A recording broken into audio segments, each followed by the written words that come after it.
Hello, sir. How are you? Hi. Hello, sir. How are you? Hi. I'm fine. How are you? I Thank you. am also fine. Okay. अजूनपर्यंत Hi, Sagar. काही अजूनपर्यंत काही लोक यायचे राहिले आहेत. थोडं आपण 5-10 मिनिट वेट करू. Okay okay it's okay. चालेल. आणि सर असा खूप मोबाईल सारे काय सर? असा mobile if we put this mobile like this, it's okay. Or okay. but it is difficult to see people. Yes Uh, yes yes. उनको आपण मोबाईल सरळच ठेवू. ओके ओके ठीक आहे. It's okay. सर काय म्हणते बाकी अजून लबासनामध्ये काय सुरू? सध्या तरी अकॅडमी टेन्स सिच्युएशन आहे थोडी, कारण अच्छा. की तिच्या अराउंड कोविड पॉझिटिव्ह ऑफिसर सापडले, ट्रेनिंग ऑफिसर हो. सापडलेले आहेत. अच्छा. त्यामुळं सध्या थोडं क्रिटिकल सिच्युएशन चालू आहे. ठीक सगळं आहे सर. वर्क म्हणजे नॉर्मल ऑनलाईन लेक्चर्स वगैरे चालू आहेत सध्या.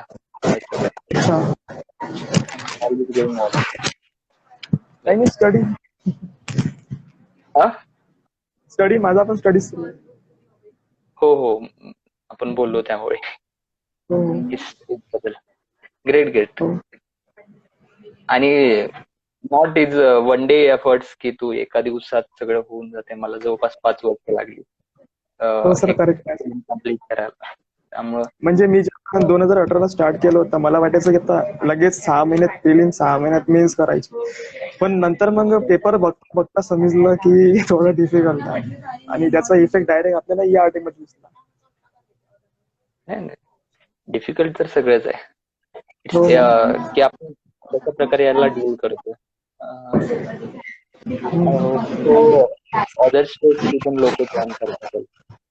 It's better to speak in Hindi rather than okay okay sir. Marathi. They okay observe. Sir. Okay sir. Okay sir. Okay. Sir start करायचं. Yes go ahead. Okay sir. आता sir हा जो transgender sorry ये जो ट्रांसजेंडर टॉपिक है ये बहुत ही sensitive है. ओके. तो इसके तहत आपके क्या विचार हैं? बेसिकली देखा जाए तो सबसे अगर हम बोले, जो हम बोलते हैं ना कि गांधी ने बोला था कि किसके लिए, मतलब उनको एक बार पूछा गया था नवंबर कॉन्स्टिट्यूशनल डे है तो सबको हैप्पी कॉन्स्टिट्यूशनल डे जो ये देख रहे हैं। और जब कॉन्स्टिट्यूशन में बनाया जा रहा था तब गांधी जी एंड मोहम्मद अली जिन्ना, ये 2 पीपल जो प्रोमिनेंट लीडर थे वो नहीं थे कॉन्स्टिट्यूशन असेंबली में। और कुछ लोग उनसे मिलने गए कि गांधी जी आप चलिए कॉन्स्टिट्यूशन असेंबली में, आपका होना जरूरी है। तो एंड उनसे पूछा गया था कि आप ऐसा कोई मंत्र बताइए कि हम the law of the land बनाते समय हमें हेल्प हो। तो गांधी जी ने ऐसा बोला था कि उनको अगर आप जो भी काम कर रहे हो या जो भी आप लॉ बनाना चाहते हो, आप आंख बंद करके आपके सबसे डिप्रेस्ड पर्सन को देख लेना कि जो आपके लाइफ में आपने देखा है। अगर आप जो भी काम कर रहे हो या जो भी लॉ बना रहे हो वो उस पर्सन के लाइफ में पॉजिटिव चेंज ला रहा है तो वो लॉ अच्छा है, वो काम अच्छा है। अगर वो नहीं ला रहा है तो बुरा है। एंड वो last man standing in Q अगर हम सोचे तो I think so is transgender community, जिनके बारे में आज भी बहुत पीछे है हम, या हम जिसको LGBTQ बोलते हैं, लेस्बियन, सेक्सुअल, ट्रांसजेंडर एंड गे और क्वाइट। और ये सबका हम देखें तो ये बहुत डिबेटेबल है, सेक्स हटके है सोसाइटी से। और इनकी जो पॉपुलेशन है अराउंड 4,90,000 इतनी हिजरा कम्युनिटी जो आती है। बेसिकली ये वर्ड यूज नहीं करना चाहिए लेकिन हमारे ट्रेडिशन में इसका यूज किया गया है।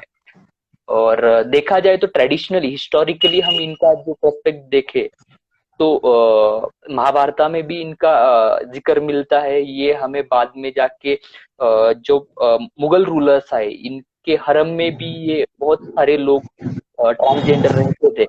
तो मतलब बिफोर ब्रिटिशर्स के आने से पहले इनकी जो लाइफस्टाइल या उनका जो स्ट्रेचर था इंडियन सोसाइटी में, वो एज गुड था जो आज है, वो बहुत अच्छा था। बहुत अच्छा ऐसा नहीं है, बट अच्छा था जो हम मान सकते हैं।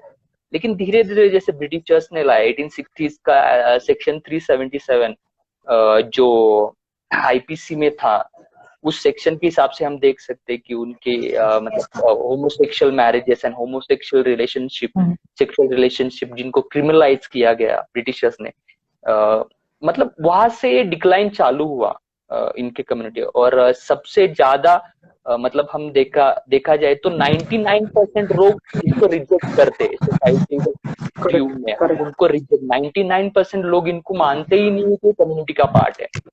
और बहुत सारा इनके साथ नाइंसाफी होती है जो हम देखते हैं, फिर भी हम आंख बंद करके लेते हैं। इसके बारे में मतलब और सर काम मैंने करना चाहिए। मैंने हाँ। जनरल सर्वे के हिसाब से देखा कि 40% पॉवर्टी लाइन के अंडर एलजीबीटीक्यू है। क्या ये सच में है या सिर्फ ये ऐसा जनरल सर्वे के हिसाब से उन्होंने बताया है?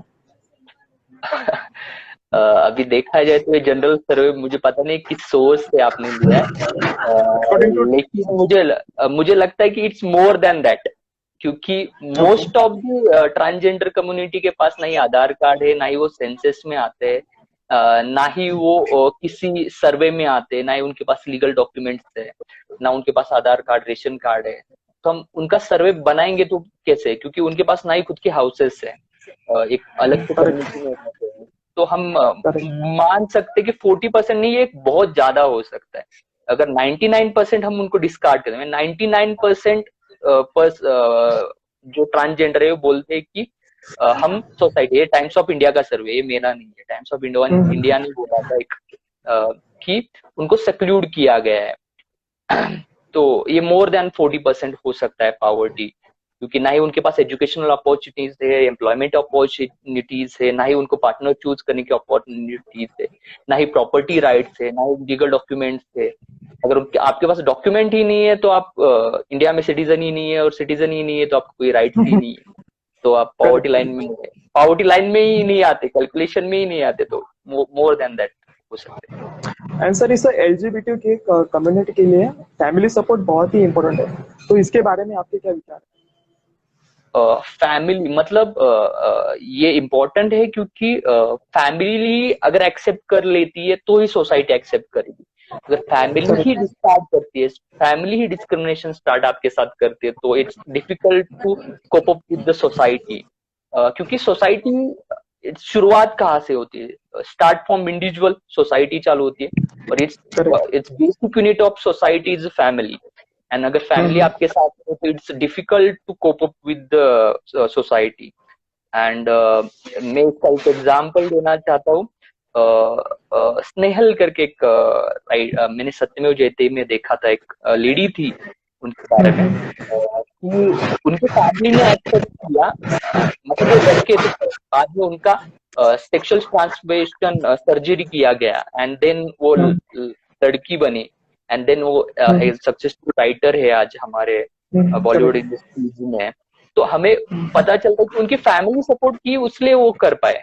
और मोस्ट ऑफ द टाइम में फैमिली से डिस्क्रिमिनेशन चालू होता है, उनके भाई बहन मतलब हम जो होते हैं family member, as a brother, as a sister, हम उनके साथ डिस्क्रिमिनेशन करते हैं। मतलब फैमिली, पेरेंट्स, मतलब parents most of the, mummy papa, and then family, and then हमारे फ्रेंड सर्कल, मतलब एज अ हम जो हमारे फ्रेंड्स है साथ में, जो ऐसे प्रॉब्लम फेस करते हैं, उनके साथ हम डिस्क्रिमिनेशन, तो इससे चालू हो जाता है। और फैमिली बहुत बड़ा रोल प्ले करता है। अगर फैमिली ने एक्सेप्ट किया तो सोसाइटी आपको इजीली एक्सेप्ट कर लेती है। सर 2016 में ट्रांसजेंडर प्रोटेक्शन बिल आया था, तो अभी वो लागू भी हो चुका है, लेकिन उसके कुछ इफेक्ट नहीं दिख रहे हैं, तो इसके बारे में आप क्या बताएंगे? ट्रांसजेंडर बिल पहले तो ये as a private member bill आया था लोकसभा में, और उसको बाद में गवर्नमेंट ने रिव्यू कर लिया और खुद से गवर्नमेंट ने उसमें ला लिया, और फिर डेफिनेशन गवर्नमेंट ने चेंज कर ली ट्रांसजेंडर की। मतलब ट्रांसजेंडर होता क्या है, इट्स लिख के जो आपको सेक्सुअल डेजिग्नेशन दिया जाता है उससे हटके आपका कोई खुद का अंदर का इंटेंशन है, तो हम उसको बोलते करेक्ट। कि ये ट्रांसजेंडर है। मतलब nor a male nor a female kind of, ऐसे डेफिनेशन में बोला गया है। एक शॉर्टकमिंग मुझे उस बिल में लगा कि वहां पे मतलब प्रोविजंस तो है, लेकिन एक मुझे ड्रॉबैक उसमें लगा कि क्रिमिनलाइजेशन किया गया था बेगिंग को वहां पे, हम्म। कि अगर आप बेगिंग करते हो एज ट्रांसजेंडर कम्युनिटी तो आपको 6 महीने की से लेके 2 साल तक आपको सजा हो सकती है अगर आपको पकड़ा जाता है हम्म। ट्रांसजेंडर कम्युनिटी के नाम पे आप। तो इसमें क्या हो जाता है कि एक तो उनके साथ पहले से डिस्क्रिमिनेशन है, उनकी लाइवलीहुड की अपॉर्चुनिटीज बहुत लिमिटेड है, क्योंकि वो भीख क्यों मांगते हैं, रीजन क्या है उसके, बेसिक रीजन है कि उनको जॉब नहीं मिलता है। करेक्ट। जिससे पता चलता है आपको घर नहीं मिलता है कि आप ट्रांसजेंडर हो, हम्म। आपको घर नहीं मिलेगा, तो आप स्पेसिफिक कम्युनिटीज के घेटोज में रहते हैं। घेटोज क्या होता है कि पर्टिकुलर कम्युनिटीज की जो रहने की जगह होती है, तो वहां पे हम अलग अलग घेटोज देते हैं। हम मुस्लिम कम्युनिटीज के घेटोज देखते हैं, हम SC ST कम्युनिटीज के घेटोज देखते हैं, वैसे ट्रांसजेंडर कम्युनिटी।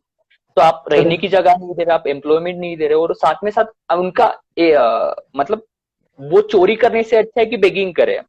मतलब उनके हम्म। अंदर इतना है कि हम चोर नहीं बनेंगे, लेकिन हम बेगिंग करेंगे और खुद का जिएंगे, हम किसी की लूट के नहीं खाएंगे, हम मांग के खाएंगे। तो ये बेगिंग एक उनके पास अपॉर्चुनिटी, तो उसको क्रिमिनलाइज करने की वजह से, और साथ में साथ आपने क्रिमिनलाइज किया बेगिंग को, और आपने एक हम्म। एम्प्लॉयमेंट अपॉर्चुनिटी उनके लिए नहीं दी है, ना ही आपने उनके बारे में रिजर्वेशन की कुछ बारे में बात किया गया उसमें, ना ही उनके रिहेबिलिटेशन के सेंटर्स के बारे में बात किया गया था उस बिल में। ट्रांसजेंडर प्रोटेक्शन राइट्स बिल जो था 2000, उसमें उनके रिहेबिलिटेशन नहीं है, उनके जॉब एम्प्लॉयमेंट के बारे में बात नहीं किया गया, उनके रिहेबिलिटेशन सेंटर के बारे में बात नहीं किया गया, ना ही उनके सेक्सुअल हरासमेंट के बारे में कोई लीगल प्रोविजन, मतलब प्रोविजन है जो IPC के तुरंत चलते आ रहे, लेकिन ऐसे उस एक्ट में कोई प्रोविजन नहीं था, क्योंकि उनके साथ सेक्सुअल डिस्क्रिमिनेशन एक बहुत बड़ा रीजन है कि हम्म। और ये बहुत बुरी बात है कि उसमें हमारे बहुत सारे मतलब लीगल जो लॉ के प्रोटेक्टर है वही उसमें आ जाते हैं कभी कभी सेक्सुअल असॉल्ट में। फैमिली भी करेक्ट। उनकी उनके साथ सेक्सुअल हरासमेंट कर लेती है, मतलब होता है, करेक्ट। मतलब स्टार्ट विद द फैमिली, कि अगर कोई फीमेल है और उसको लगता है कि मैं हम्म। मेरे अंदर कोई मेल है, और ये वो लड़की अगर बताती है तो पहले उसके साथ फैमिली सेक्सुअल असॉल्ट करती है ताकि उसको फील हो कि वो फीमेल है। तो सेक्सुअल करेक्ट है। Discrimination correct. वहां से चालू होता है। तो वैसे उसके उस लॉ में ऐसा कोई प्रोविजन नहीं था, आपने उसको क्रिमिनलाइज कर दिया, बेगिंग को साथ में एम्प्लॉयमेंट अपॉर्चुनिटी दी। तो ये कुछ शॉर्ट कमिंग मुझे उस लॉ में लगे, and I hope so future उसमें सुधार होंगे। एंड सर, जो हम देखते हैं कि बहुत से लोगों में रहता है कि लोगों का एटीट्यूड रहता है उनकी तरफ नेगेटिव इसमें से देखे, तो इसके बारे हम्म। में आपके क्या राय है? हाँ, निगेटिव है क्योंकि कम्युनिकेशन गैप है, हम बात नहीं हम्म। करते, ना ही वो सोसाइटी से इंटरमिंगल होते हैं। इंटरमिंगल कब होंगे, जब कोई त्योहार होगा और उनका कुछ मतलब जैसे नामकरण होगा, तब उनको आशीर्वाद दिलाने के लिए, ब्लेसिंग देने के लिए बुलाया जाता है, तो करेक्ट। उतना ही उनका एक रोल हो जाता है सोसाइटी के लिए। लेकिन इंटरेक्शन बहुत कम है सोसाइटी के साथ, ना स्कूल्स में, करेक्ट। एजुकेशन इंस्टीट्यूशंस, मीडिया उनके बारे में बात नहीं करता है, पेपर्स उनके बारे में बात नहीं करते, एज अ स्टूडेंट हम उनके बारे में बात नहीं करते, हम ना ही बात, मतलब मैं मुंबई में रहता था और मैं ट्रैवल करता था मुंबई लोकल से, तो मैं जब मैं ट्रैवल कर रहा था तो मैं बात करता था, ये लोग वहां पे रहते थे तो most of the day upstairs पे खड़े रहते थे, जो ट्रेन की पटरियां है, दरवाजे के ऊपर खड़े रहते थे, ताकि लोगों के अंदर मतलब अंदर जाके लोग उनको घूरते हैं, देखते हैं अलग अलग करेक्ट। नजरों से, तो उनको तो अपने जान पे दाव के खड़े दाव पे लगा के वो बाहर खड़े रहते थे, तो मैं उनसे बात करता था जब ट्रैवल करता था। देन आई रियलाइज कि मतलब एक प्लास्टिक बैग फेंक रहे थे, मतलब एक इंसिडेंट है मेरे लाइफ का, तो मैं बताना शेयर करना चाहता हूँ कि कितने सेंसिटिव है वो लेके towards the nation, towards the society. मतलब वहां पे एक मतलब एक जो बोलते एस्चुरीज आती थी, ट्रेन जब पास होती तो बहुत सारे लोग मंदिर का सामान वगैरह फेंकते थे दरवाजे से। तो मैं most of the as UPSC कर रहा था, तो मैं रोकता था कि भाई तुम ऐसा मत करो, तुम मत फेंको, गंदा करते हो, तुम्हारी वजह से ये मुंबई बाढ़ वगैरह आती है मुंबई में। तो वो जो है ना, बाकी सब अपोज कर रहे थे, लेकिन वो जो ट्रांसजेंडर जो थे हम मेरे साथ, वो मुझे सपोर्ट कर रहे थे कि आप सही कर रहे हो, आप रोक रहे हो इसको, और वो भी डांटने लगे। एंड मैंने बोला कैसे लोग ये सुनते नहीं है हमारे, हम ही सोसाइटी है। तो बोले हम सोसाइटी नहीं, वो खुद को ही पॉइंट आउट, हम कपड़े की बैग लेके घर से बाहर निकलते ताकि हम प्लास्टिक ना यूज करें। हम सुधरे हुए, तुम लोग सुधर जाओ। तो हम मतलब उनका कहना है कि आप हमको अपना पार्ट नहीं मानते तो हम भी आपको अपना पार्ट नहीं मानेंगे। एंड दैट्स वाई कि ये दोनों तरफ से है, वो भी सिक्लूडेड रहना चाहते हैं और हम भी सिक्लूडेड। जब तक हम इंटरेक्शन नहीं बनाएंगे, टू वे कॉन्वर्सेशन नहीं करेंगे, एंड तब तक आई थिंक सो हम उनसे दूर रहेंगे और उनके एंड बारे में जो प्रिकॉन्सेप्ट नोशंस रहेंगे। मेरा भी एक पर्सनल ये था एक्सपीरियंस था। जब भी हम ट्रेन में जाते हैं तो जब ताली की आवाज बजती है तो लोगों के मुंह से गालियां निकलती है, आ गए पैसे मांगे। हम्म। तो इसी वजह से लोग उनको हेट करते हैं कि वो लोग ट्रेन में पैसे मांगते हैं।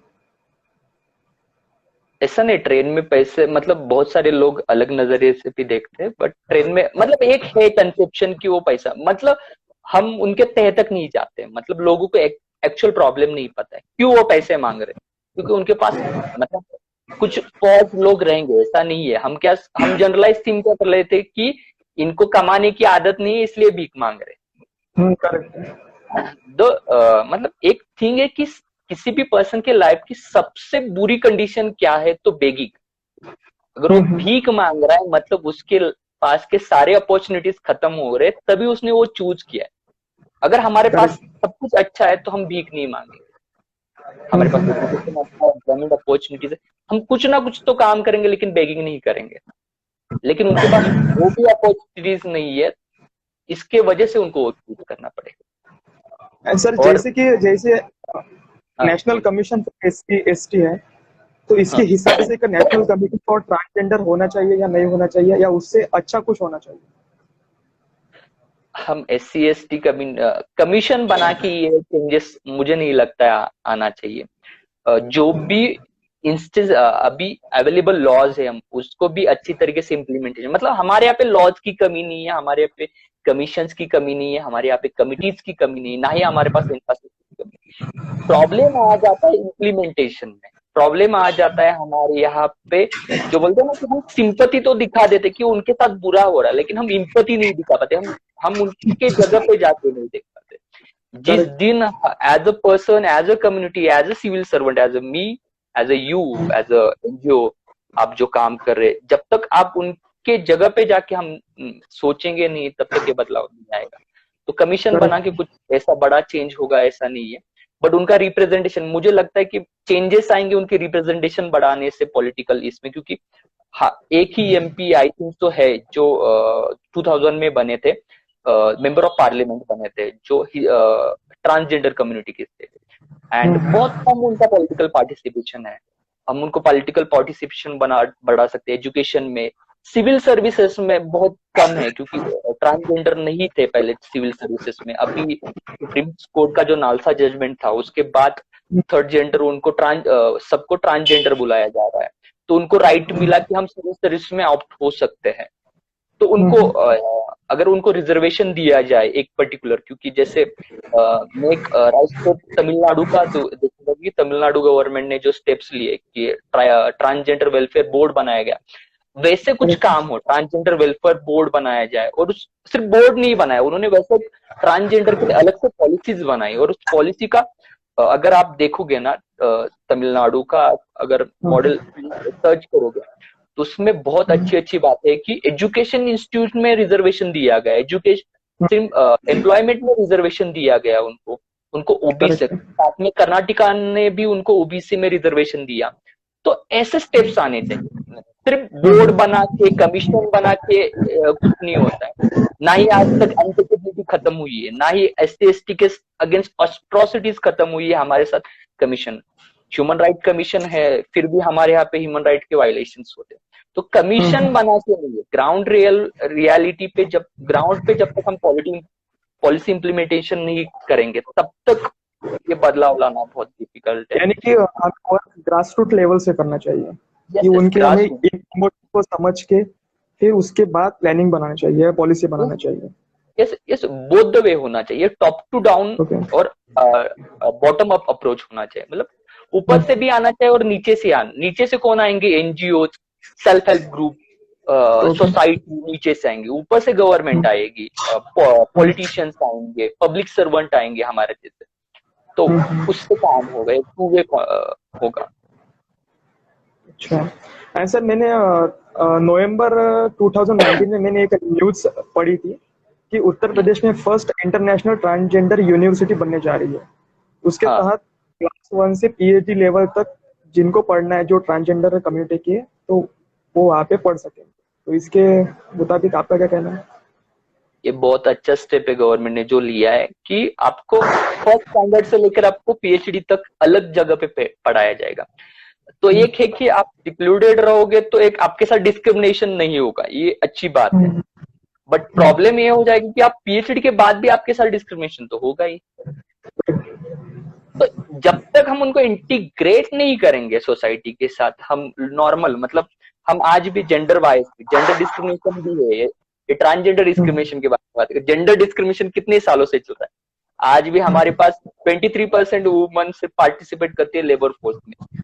तो ट्रांसजेंडर मतलब वो एजुकेशन लेंगे देन वो पार्टिसिपेट, ऐसा नहीं होगा। हम उनको नॉर्मल कॉलेजेस में हम जब तक हम मतलब बच्चे जब होते हैं, हम हमें ना ही हमारे सेक्स के बारे में पता होता है, ना ही हमारे मतलब हम इतने कैजुअल नहीं होते कि ये लड़की है ये लड़का है। तो ये जो पार्ट बचपन का है ना, उसको ही हम कैरी ऑन करेंगे तो हमारा एजुकेशन सिस्टम हम इतना रोबस्ट कर दे कि उनको यूपी में जाके क्यों पढ़ना है, उनके गांव में ही क्यों नहीं पढ़ने मिल रहा है, उनकी फैमिली ही क्यों नहीं उनको सपोर्ट कर रही है। मतलब ऐसा इंफ्रास्ट्रक्चर बनना चाहिए। तो ये अच्छा स्टेप है। एक एक स्मॉल स्टेप बोल सकते हैं, it is not a big step. Big step जब होगा कि हमारे साइड में बैठा हुआ मतलब मेरे साइड में कोई ट्रांसजेंडर आज आईएएस ऑफिसर बना है और मैं उसके साथ लबासना में ट्रेनिंग ले रहा हूँ, it is a biggest step. Not correct. Like कि एक यूनिवर्सिटी। तो ऐसा है एजुकेशन लेकिन सिस्टम सर मुझे लगता है कि सिर्फ यूनिवर्सिटी बनाने से कुछ फायदा नहीं है, उसको एक रेगुलरली मेंटेन भी रखना चाहिए। कि अभी गवर्नमेंट फर्स्ट ईयर फंड दे रही है, फिर से फंड बंद, फिर से प्रॉब्लम हो जाएगी ना फिर। नहीं नहीं, गवर्नमेंट ने अगर स्टेप उस हिसाब से लिया है तो गवर्नमेंट उसको रेगुलेट भी करे। अगर यूनिवर्सिटी बन रहा है तो उसके लिए पूरा प्रोसीजर बनता है, उनका यूनिवर्सिटी का खुद का कॉन्स्टिट्यूशन बनेगा, उसका वाइस चांसलर होगा, तो फंड तो उनको मिलेंगे ही मोस्ट। बट इम्पोर्टेंट है कि उसको यूटिलाइज कैसे किया जाता है। हमारे यहाँ पे फंड्स की कमी नहीं है, मैं सच में बताऊं ना, एज सिविल सर्वेंट में यहाँ पे हूँ एकेडमी में, तो मैं इतना जरूर बता सकता हूँ कि हमारे यहाँ पे फंड्स की कमी नहीं है। हमारे यहाँ पे फंक्शनरीज की कमी है जो फंक्शन कर पाए। हमारे फंक्शनरीज यहाँ एंड पे रिस्पॉन्सिबिलिटी। हाँ, फंक्शनरीज इन रिस्पॉन्सिबल मैनर अगर वर्क करे ना तो फंड्स लिमिटेड रिसोर्सेस में बहुत अच्छा काम किया जा सकता है। तो अगर किसी को अपॉर्चुनिटी, और मुझे लगता है कि अगर यूनिवर्सिटी बनाया जा रहा है उसको रन करने के लिए भी ट्रांसजेंडर होने चाहिए। ये मेरा सजेशन है। Correct government correct correct correct government correct की आई एग्री। अडजस्टमेंट नहीं है कि उनको प्रॉब्लम्स उनको पता होना चाहिए, और यही है। आंसर अब हम पब्लिक का जो एटीट्यूड है हम वो कैसे चेंज कर सकते हैं, तो उसके कुछ हाँ, स्टेप है? फर्स्ट स्टेप तो हम स्कूल लेवल से ही चालू कर सकते हैं कि मतलब कॉलेज लेवल, मतलब यंग एज जो होता है ना हमारा 11th-12th स्टैंडर्ड का, मुझे लगता है it is the most productive ये। मतलब इसके पहले भी कर सकते हैं हम लेकिन इतना प्रोडक्टिव नहीं, लेकिन 11th and 12th and graduation ये जो है हमारा टाइम स्पैन, इस टाइम पे हम थोड़े खुले हुए होते हैं क्योंकि स्कूल से बाहर निकले होते हैं, तो थोड़ा बहुत बाहर की चीजें हम एक्सेप्ट करना चाहिए। उस टाइम पे अगर हम हमारे थॉट्स शेप किया जाए towards transgender community, towards gender sensitivity, towards sexual harassment, towards मतलब जो भी क्राइम्स एंड ऑल या ड्रग्स, ये प्रोडक्टिव है। उस टाइम पे अगर हम हिट करें तो आई थिंक तो क्योंकि हम 60 साल के हैं या 40-50 साल के, उनकी मेंटेलिटी नहीं चेंज कर सकते हम, क्योंकि उनके एक सेट ऑफ माइंडसेट बना हुआ है। अभी माइंडसेट किनका बना नहीं होता है, 11th-12th स्टैंडर्ड से लेकर ग्रेजुएशन तक जो स्टूडेंट होते हैं उनका माइंडसेट नहीं है। तो हम उस टाइम पे हिट करें तो I think so more productive रहेंगे। दूसरा हमारा मीडिया कर सकता है उसका काम, सेंसिटाइजेशन का, और उसका मुझे लगता है बहुत सारी जगह पे ये काम चलता है। एंड इसके लिए मुझे सत्यमेव जयते का वो एपिसोड जो बनाया गया था ट्रांसजेंडर के, वो एक अच्छा उसके बारे में रहा प्रयास रहा था।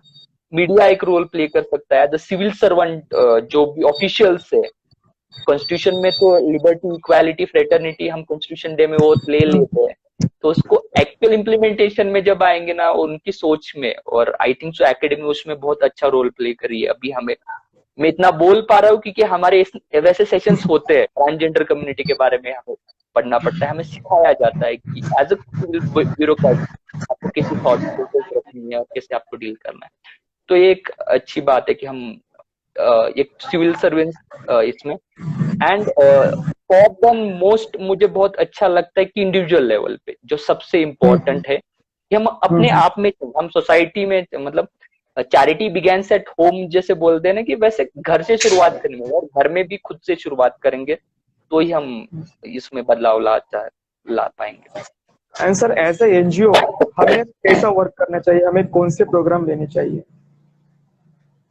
एज ए एनजीओ आप बहुत सारे अच्छे अच्छे काम कर सकते हैं। आप एजुकेशन अवेयरनेस है, हेल्थ अवेयरनेस है। मुझे एक अच्छी बात क्या लगती है कि एनजीओ और क्या कर सकते हैं जो हम पब्लिक सर्वेंट में ही कर पाते। हमारे पब्लिक सर्विसेज के कुछ लिमिटेशन होते हैं, हम डायरेक्ट कांटेक्ट नहीं, बहुत टाइम पे नहीं बना सकते, आप बना सकते हो। तो एक और है कि आप उनको इकोनॉमिकली सस्टेनेबल बनाओ। इकोनॉमिकल सस्टेनेबल मतलब, सॉरी, यानी कि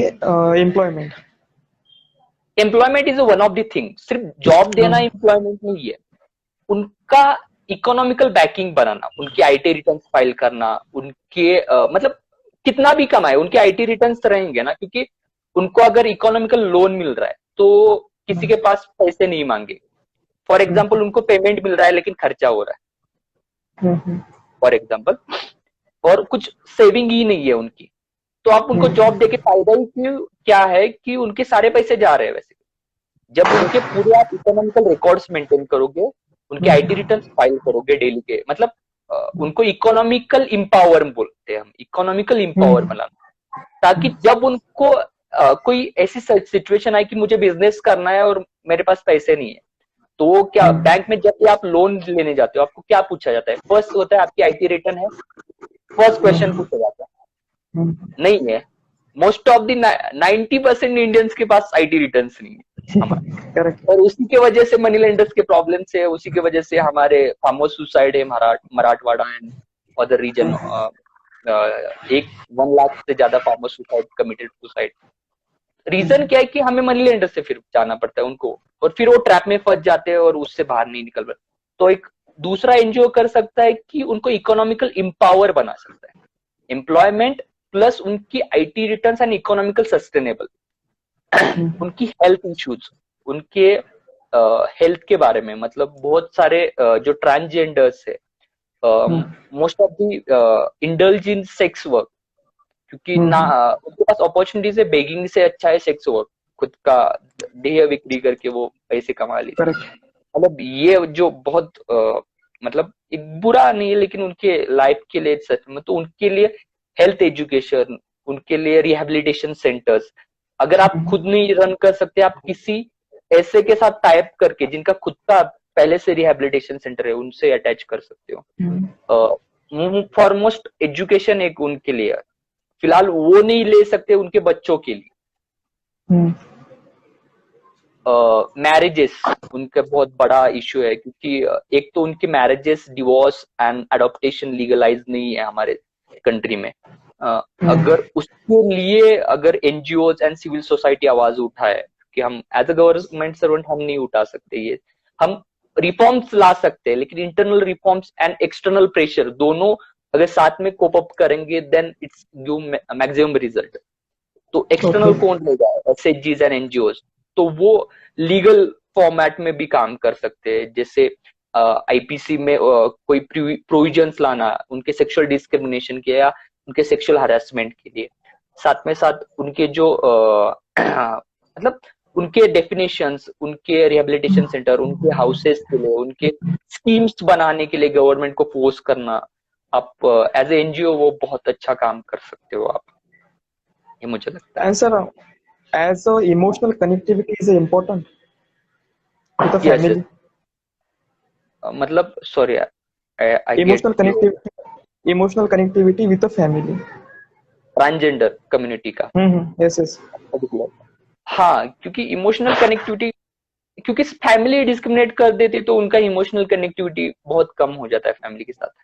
हाँ, फैमिली लेवल पे आप उनका इंटीग्रेशन करने की कोशिश कर सकते हो, उनके फैमिली के प्रॉपर्टी राइट के लिए आप एक एनजीओ काम कर सकते हो, क्योंकि उनको बायोलॉजिकल पेरेंट्स से प्रॉपर्टी राइट का इनहेरिटेंस नहीं मिलता है। बहुत सारे ट्रांसजेंडर एनजीओ उसमें काम कर सकता है, उनको मिलता है तो उनको लीगल प्रोसीजर पता नहीं होती है, ना ही उनको ये बैकिंग होता है, तो वो छोड़ देते हैं। तो एक मोस्ट इम्पोर्टेंट उसमें भी आप काम कर सकते हैं। एंड फैमिली लेवल पे इंटीग्रेशन कैसा है कि पहले से ही हो तो अच्छा है। एक जो बोलता है ना कि रेमन धागा प्यार का टूटे ना, मतलब टूट गया तो फिर से जुड़ ना पाए, वैसे वैसे सिस्टम है। जो फैमिली पहले नहीं समझी 20 साल से, वो आपके समझने से नहीं समझेगी। तो बेटर कि उनके लिए हम ऐसे एनवायरनमेंट बनाए कि हम ही उनकी फैमिली बन जाए, ये इम्पोर्टेंट है। एंड सर, जो ट्रांसजेंडर है, जो LGBTQ है, इनकी आइडेंटिटी बचपन से हम सोसाइटी के से हिडन रख सकते हैं या फिर उनको फ्रीली बताएं कि हमारा बच्चा है? ये जितना हम छुपाएंगे ना, वो उतना उस बच्चे के लिए बर्डन बनता जाएगा। क्योंकि बहुत सारे ट्रांसजेंडर वगैरह की पेरेंट्स नहीं बताते कि ये मेरा बेटा ऐसा है या मेरे बेटा ट्रांसजेंडर है। जितना आप डिले करोगे उतना सोसाइटी आपको एक्सेप्ट करने में टाइम जाएगा, और जितना उसकी उम्र बढ़ेगी उसको एक्सेप्ट करने के लिए प्रॉब्लम हो जाएगा। And create problem in future उस लाइफ में। वो फिर वो सोसाइटी से, अपने फ्रेंड्स से, अपने फैमिली से सेपरेट हो जाता है और सुसाइड की तरफ जाते हैं, क्योंकि वो किसी को बता नहीं पाते अपने अंदर क्या हुआ है। क्योंकि ऐसा हो जाता है कि आप खुद के ही शरीर में कैद हो एक तरीके से। मतलब आप मेल आप मेल बॉडी में फीमेल है, तो अगर हम सोचे कि मैं मेल हूं और मेरे अंदर, मतलब मेरी बॉडी मेल है और मेरे अंदर कोई फीमेल है, अगर मैं ये सिचुएशन सोचूं तो मैं खुद के शरीर के अंदर कैद हूं। और जब तक मैं इसको बताऊंगा नहीं, तब तक ये कैद वैसी ही कैद की तरह रहेगी, क्योंकि लोगों की नजरें मेरी तरफ रहेगी। जिस दिन हम बताएंगे, हम खुद को एक्सेप्ट कर लेंगे, सोसाइटी एक्सेप्ट कर लेगी, तो ये अच्छा हो जाएगा उनके लिए, और ये सुसाइड की तरफ नहीं जाएंगे। क्योंकि सर, मैंने एक एक्सपीरियंस देखा है। मेरे एरिया में एक घर है, उसकी शादी हुई थी 1 साल पहले, फिर उसका 2 या 3 महीने बाद उसका डिवोर्स हो चुका था। हाँ, फिर डिवोर्स का रीजन था, उसने बताया था कि मैं ट्रांसजेंडर हूँ। अभी आप बताएं कि इसमें गलती किसकी है, पेरेंट्स की है या उस पर्सन की है? ये हम किसी को ब्लेम नहीं कर सकते, क्योंकि पर्टिकुलर ऐसा कंस्ट्रक्ट बना हुआ है। हम हर एक को रिस्पॉन्सिबल मान सकते हैं, वैसे उनके पेरेंट्स को भी मान सकते हैं, उस पर्सन को भी मान सकते हैं जिसने उस पर्सन के साथ गलत आइडेंटिटी बता के शादी की। साथ में साथ हम खुद को भी रिस्पॉन्सिबल की एज अ सोसाइटी। हम इतने कैपेबल नहीं है कि वो पर्सन बता पाए। हम हंसी उड़ाते हैं उसकी।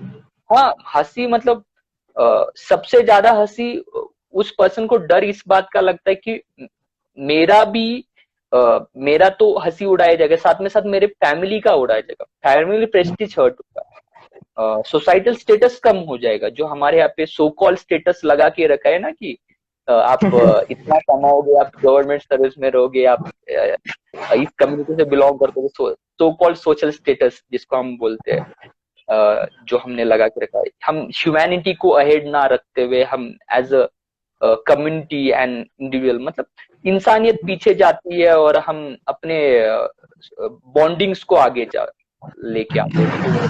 तो अच्छा। ओके। एंड सर, जैसे कि SC और ST OBC और अभी ओपन में 10% कोटा है रिजर्वेशन का, तब अभी तक ट्रांसजेंडर को क्यों रिजर्वेशन नहीं मिला? ये बहुत बुरी बात है कि उनको मोस्ट ऑफ दी, मुझे लगता है कि सबसे ज्यादा रिजर्वेशन अगर SC ST रिजर्वेशन इज बहुत अच्छी बात है कि रिजर्वेशन है जो सच में डिजर्व करते हैं। मतलब मैं रिजर्वेशन के पक्षधर नहीं हूं कि मैं रिजर्वेशन हर जगह देना चाहिए, लेकिन कुछ जगह पे रिजर्वेशन जरूर होना चाहिए। वो जगह अगर मैं सबसे पॉइंट आउट करूं तो इकोनॉमिकल बैकवर्ड सेक्शंस, मतलब जो सच में इकोनॉमिकल बैकवर्ड है। दूसरा pH, physically disable person. And तीसरा मुझे लगता है जो ट्रांसजेंडर है। और वन मोर सेक्शन में ऐड करना चाहूं तो वो है ऑर्फन्स, ओके। जो अनाथ लोग होते हैं उनके बारे में, जो महाराष्ट्र गवर्नमेंट इज ओनली जिन्होंने, करेक्ट हाँ करेक्ट सर। तो एंड सर लास्ट क्वेश्चन, आप अपने तरफ से पब्लिक अवेयरनेस के लिए कौन सा मैसेज दोगे? फिलहाल तो मैं IRAS करके ऑफिसर करके काम कर रहा हूँ, ऑफिसर ट्रेनिंग करके काम कर रहा हूँ। तो मैं मोस्ट ऑफ द मैं इंडियन रेलवे अकाउंट सर्विसेज में हूँ, तो I am going handle railway accounts वगैरह।